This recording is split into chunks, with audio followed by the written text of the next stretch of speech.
Hi, welcome to Bearded Meeple. Today's game, for me, was a no-brainer. It's got dice manipulation, worker placement, resources, and it's in space. Everything I loved in a game. It's for 2 to 4 players, ages 14 plus, and it'll play anywhere between 45 to 60 minutes or so.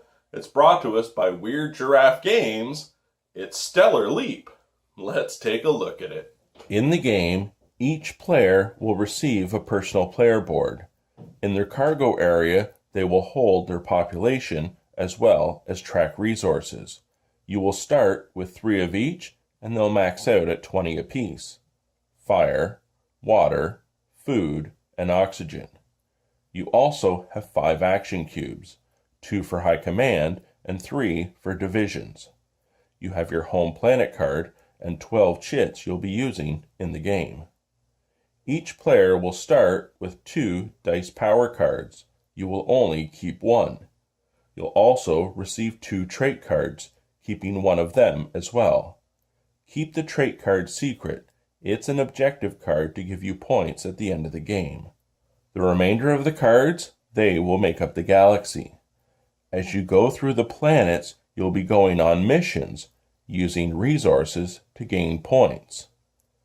The cards used will be based on the number of players, although you will always use all the Tier 3 mission cards.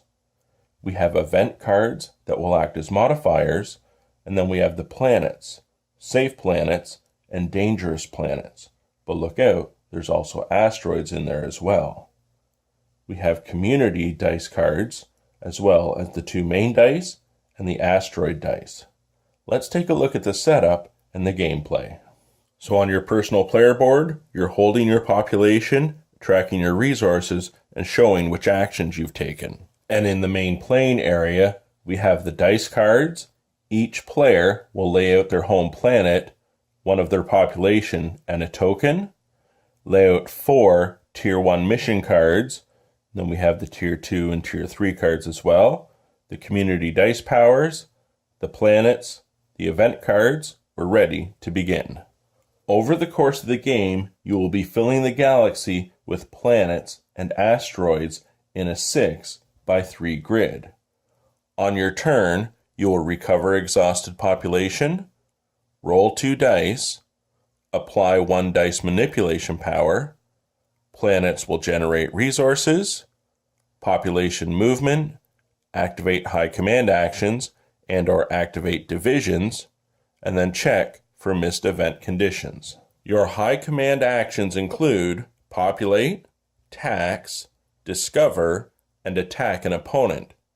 And you have 3 types of divisions: intelligence, mining, and labor.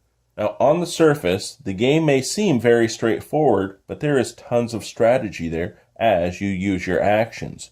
You're going to recover exhausted population, roll the 2 dice, their values will generate resources in the columns and the combined value as well. So you have the potential to have resources come out in up to 3 columns. And then be careful how you use your actions, because you need to populate, you need to explore and bring out new planets, you need to gain resources, completing objectives for points as well as rewards of resources, attack opponents. You're going to gain points from the mission cards for discoveries and attacks. The player with the most points will win. And that, my friends, is Stellar Leap. A couple of things I'd like to say. First off, I really enjoyed the game for a number of reasons. One, it was unique enough and different that I felt it was bringing something fresh to the table, but the types of mechanics used in it I was familiar with, so it was easy to understand the game and get playing it and having fun. I do like the fact that you have to plan carefully as you use your actions, trying to do particular things, complete the mission cards, explore. You have to have a fine balance to get those points you need to win. I really enjoyed it. I do hope you get a chance to check it out. I'll talk to you again soon.